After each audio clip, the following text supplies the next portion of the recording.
He returns to the Rick and Bubba program, Appointment Radio, every Friday.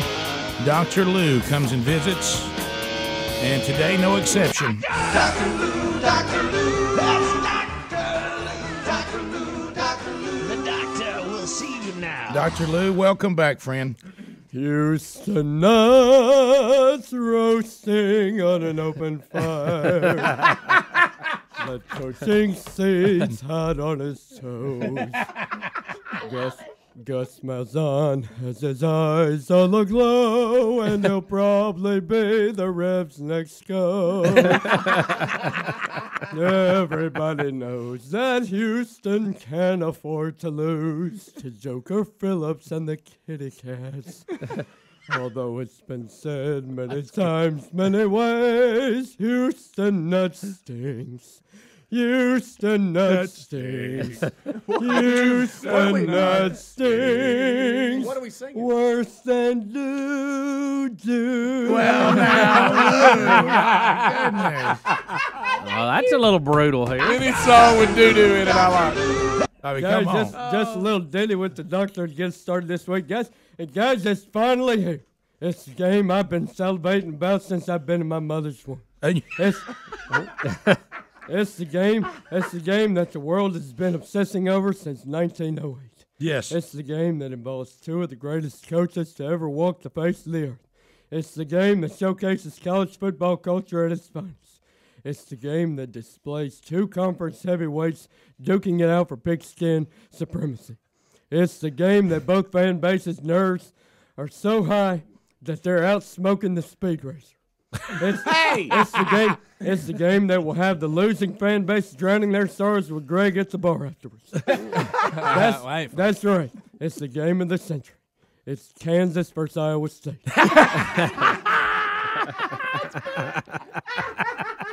And it's going down tomorrow. And guys, there's no better way to get ready for this matchup than by breaking it down. Let's start with the coaches. On one side, you've got possibly the greatest coach that the University of Buffalo has ever seen. Turner, no, I'm not official. I don't have a gill. And then on the other side, you've got possibly... I'm not a fish. Hey, that was a quick little joke there. You've got arguably one of the top 100 defensive coordinators that Auburn University has ever had. Paul, I gladly take Gene Chizik's hand-me-down terrible job rose. And then you have to look at these defenses, which are stifling. None more so than the Jayhawks, who are only giving up 49.5 points a game. It'll be a toss-up, and we'll rely on our Kansas enthusiasts to catch us up on the outcome of this monumental game next week. That sound good, Speedy? Yes, it does. I like that. All right, good. Okay. Yeah, well, guys, I looked up and saw something. Guys, it's time to get serious now. All right, let's do serious. this. Let's get serious. Get you a drink of water. Get serious. That's right. Covering from an illness. Guys, let's get serious now. It's time to get hyped. Let's get serious. That's right. Let's get serious now, guys. It's time to get hyped. Let's get it started. Yeah, let's get serious. All in. It's time for number one LSU. It's time for number 2 Alabama. The showdown of the century, the matchup of the millennium. All eyes will be on the de facto national championship game in Tuscaloosa tomorrow, where Ali meets Frazier and one of the games for the ages. And guys, as I was contemplating this great matchup this week, I fell into a deep sleep, and not long thereafter, I began to dream about this epic battle in Cheetah. A dream? I saw visions of corn dogs wearing golden purple jerseys. Yes. And throwing ketchup and mustard at the well-dressed frat boys wearing their T-town menswear attire. I saw 1,000 sorority girls wearing houndstooth all over their body, spilling their beverages and giggling while they chanted, "I hate corn dogs. I hate corn dogs." Then the crowd erupted as the sky darkened for a moment, when a tiny man on giant stilts stepped from outside the stadium over the wall from the north end zone. He was above the upper deck, leering down at the mass of humanity beneath him. In 2 giant steps, he was at midfield, standing 90 feet tall on his elevator legs. He reached out to the press box and smiled at Vern Lundquist, saying, "How do you do?" It was a great moment for the little man as as 1,000 Crimson Tiders, as 100,000 Crimson Tiders chanted in unison. Nicholas Lou at 4'2". We love you. Oh, yes, we do.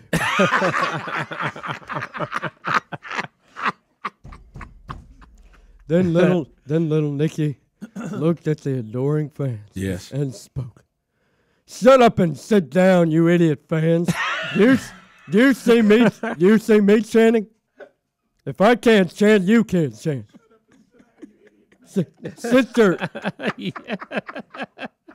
Sister Fanny's down until I give you permission. Get me a hot dog. In fact, don't even get me a hot dog. Sit your butts down and don't move until I tell you can. I run this joint. You hear me? Did somebody say joint? Another voice shouted in the distance.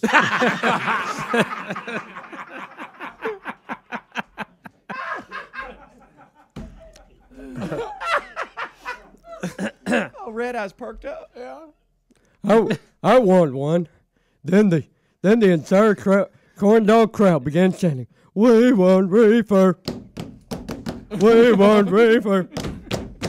Let's smoke reefer. Let's smoke reefer." That was kind of fun. I extended a little bit further than I would have. Because it's a great participation. That's when 100 large men came through the Tide Tunnel wearing the Nike camo houndstooth uniform. Oh, wow. All with the number 14 on the jersey, representing their 14th national championship, which they were already claiming, which they tend to do over in Tuscaloosa. Dr. Lou. At this point in my dream, I was convinced that no one could slow the Crimson Juggernaut down, but then I saw a human corn dog named Leslie, and he ran from the other tunnel by himself courageously to the Tide side of the field. That was a joke, but it didn't get a laugh. Slinging ketchup and mustard on the houndstooth honeys. His players were on the correct sideline watching in bewilderment as their coach's unique strategy. As the game neared kickoff, that's when the color guard made their way onto the field for the national anthem. But for some reason, corn dog number 9 began sprinting at the military personnel with clenched fists and began slapping them with his corn dog stick. What a vision! What a vision, Lou. These dreams. You got to watch what you eat. That's right. You eat too much pork. Yeah, it'll do it. It will. Then the game began. And before long, Leslie had pulled his first trick play. One that involved unlocking the cage that held the magnificent Bengal Tiger mascot. That's when Bruce the Bengal Tiger leaped out of his cage and began running through the stands up to the midfield press box. Bruce the Bengal Tiger had caught the sin of biscuits in the press box and He caught what? He caught the sin of biscuits in the press box. Spotted a giant can of Hungry Jacks. And a few steps up the stadium, the Tiger was in the presence of the one-man buffet they called Lundquist. I know this is stretch this week, guys. That's how it goes. I can't keep my game at A+ every week. Denny's when the doctor really set the precedent pretty high. I'm into the dream. Now let me tell you what's got me weirded out. I've had this exact dream. Yeah, I know. Yeah, I'm wearing it's underwear. so strange. You had me since corn dog. The biscuits were just kind of a nice little add-on. You had Adler since joint. I'm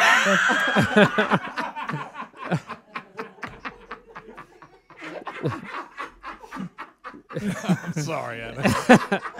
I mean, he just looks the part. I'm sorry. He's still occupying Rick and Bubba. I keep telling him to go home. Yeah. Sorry, Dr. Lee. No, this is good. I need some support this week, so it's all good. Just go right ahead. So there he was. The Tiger was facing the one-man buffet they called Lundquist. Right. That's when an Asian leprechaun hostess appeared and stopped the Tiger in its tracks. At the press box buffet. Hello, sir. Oh no. It's Lou trying to Lou trying to do Asian accent. Table for 1 or 2. You are a bizarre. That's a tough one there. You are a bizarre human being. Yes. But anyway, To come up with it. Asian leprechaun. what kind of mind goes Think on? about it. I An think you had Asian a fever. leprechaun. I know you had a fever, but this is over the line. Table for 1 or 2. You know want egg will tide wool go to go? I have no idea where this is the going. accents are so deep now, I can't even follow. I was trying to add egg wool and wool tied together. Well, it didn't sound like that. It's all. Yeah. You keep trying though. Let me go and retry. Okay. Hello, sir. Table for 1 or 2. You know want egg wool tied wool to go? Oh, it still sounded like a washer rag was in your mouth. Guys, I would like to tell you that Are I we know. still in the dream? Yes. Guys, I would Where'd like the corn dogs go? Guys, I would like to tell you that I know what happened next, but my dream abruptly ended with an egg wool tied wool. Which most do. Yeah. Yeah, I don't wake you I've up. had that same Mine problem. too. I will say this though. I may not know all the details of Saturday's game, but what I do know is this. There will be corn dogs, there will be a coach who is short and a coach who is confused, and there will be biscuits in the press box. Trailer Parks 24, corn dogs 23.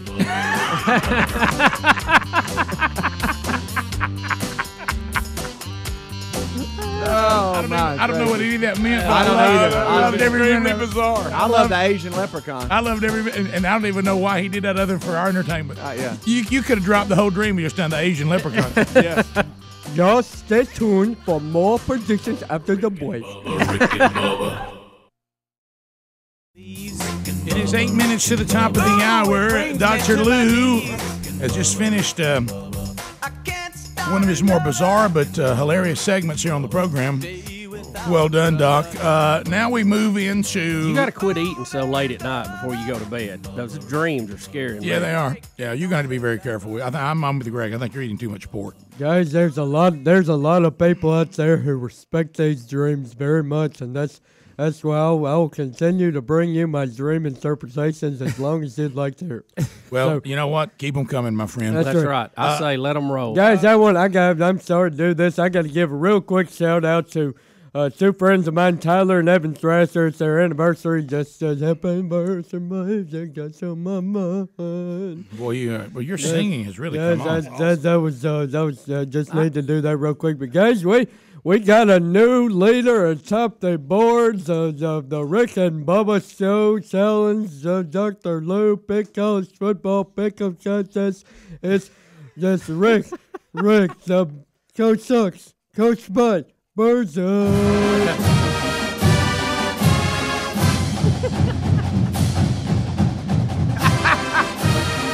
Rick jumping up and down. It's playoffs time now. All right, Coach Lou, I have a complaint in the picks. I think I'm being boxed out here. So I'm going to pick last, or I'm just going to fold my sheet and give it to you Right. because I don't want Rick to know what I'm picking. I think he's shadowing my picks so he could stay ahead of me by 3, no matter what. I believe you're right. Wait a minute. So that's what you think, Bubba? I do too. You're right. Because you know everybody wants to follow the guy in last. Bubba was like, "Man, I'm so excited about how Nebraska's playing." I'm like, "Me too." Well, we're hurting on time. All right. Oh, yeah. Michigan at Iowa.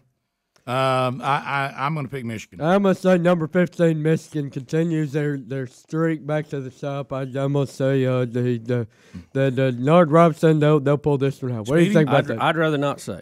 Speedy. What did Bubba say? Yeah, Michigan. Big Blue. To Texas Tech at Texas. How about Texas Tech? That's just typical of Tommy Tuberville. They get a big win, then they go back and lose to a pretty terrible team by 30 points. I'm gonna say Texas dominates them this weekend. Texas Tech so inconsistent. Look, I like Coach Tuberville. Let's face it, after a big win, he does tend to go duck hunting.